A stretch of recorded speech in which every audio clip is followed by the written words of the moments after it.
அவரது பக்தியின் சுவையும் அன்பின் பரிவும் கலந்திருந்தது.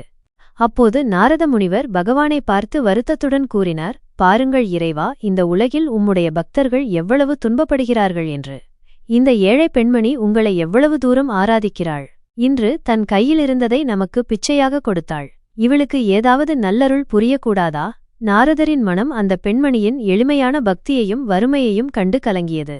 ஆனால் ஸ்ரீகிருஷ்ணர் அந்த இடத்தை விட்டு புறப்படுவதற்கு முன் அந்த வயதான பெண்மணியை ஆசிர்வதித்தார். உன் பசு இறந்து போகட்டும். இதைக் கேட்ட நாரதருக்கு அதிர்ச்சியாக இருந்தது. அவர் பதற்றத்துடன் ஸ்ரீகிருஷ்ணரிடம், என்ன இது பிரபு, ஏன் இப்படி செய்தீர்கள்? அவளுக்கு ஆதரவாக இருப்பது அந்த ஒரு பசு மட்டும்தான். அதன் பாலை விற்றுத்தான் அவள் தன் தேவைகளை பூர்த்தி செய்து கொள்கிறாள்.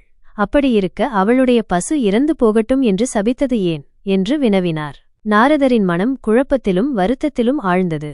அதற்கு ஸ்ரீகிருஷ்ணர் சாந்தமாக பதிலளித்தார், நாரதா, இந்த வயதான பெண்மணி என்னை மிகவும் தீவிரமாக வழிபடுகிறாள். இன்னும் சில நாட்களில் அவள் இந்த உலகை விட்டு பிரியப் போகிறாள்.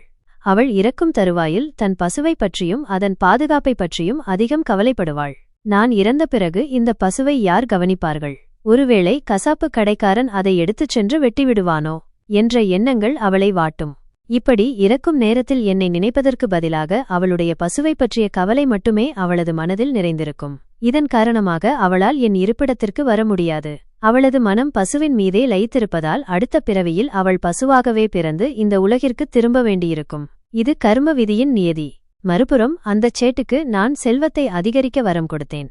அவன் இறக்கும் தருவாயில்தான் சேர்த்து வைத்த பணத்தைப் பற்றியும் சொத்துக்களைப் பற்றியும் மட்டுமே சிந்திப்பான்.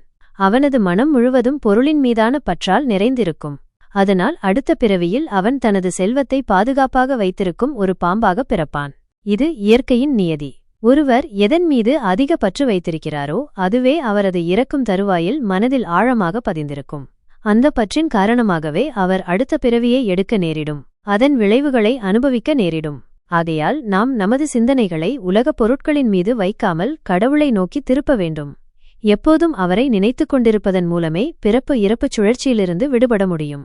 பற்றற்ற நிலையே மோட்சத்தை அடைய வழிவகுக்கும்.